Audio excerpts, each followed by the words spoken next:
నక్సలైట్లందరూ లొంగిపోవాల్సిందే, లేదంటే దొరకబడతాం, హతమారుస్తాం. Naxalism తుదముట్టేదాకా ఊరుకోం. Operation black forest చరిత్రలో నూతన అధ్యాయం. వచ్చే ఏడాది మార్చి 31 నాటికి నక్సల్స్ రహిత భారత్ లక్ష్యం. అమిత్ షా దొరకబట్టి హతమారుస్తారట. డైరెక్టే చెప్తున్నారు, కాల్చి అవతల పడేస్తామని చెప్తున్నారు. మళ్ళీ దానికి ఎన్కౌంటర్ అనే పేరు ఎందుకాయ మరి? నక్సల్స్ అందరూ లొంగిపోవాల్సిందే, లేకపోతే దొరకబడతాం, హతమారుస్తాం. మరి దేశాన్ని దోసుకున్న వాళ్ళంతా దొరకబట్టాలి కదా, దేశాన్ని నాశనం చేసేవాళ్ళని దొరకబట్టాలి కదా. పార్లమెంట్లో కూర్చున్న క్రిమినల్స్ని బయటకు పంపించి నక్సలైట్లందరూ లొంగిపోవాల్సిందే, లేదంటే దొరకబడతాం, హతమారుస్తాం. నక్సలిజం తుదముట్టేదాకా ఊరుకోం. ఆపరేషన్ బ్లాక్ ఫారెస్ట్ చరిత్రలో నూతన అధ్యాయం.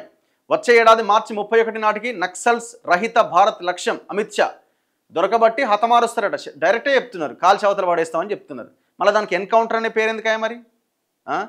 నక్సల్స్ అందరూ లొంగిపోవాల్సిందే, లేకపోతే దొరకబడతాం, హతమారుస్తాం. మరి దేశాన్ని దోసుకున్న వాళ్ళంతా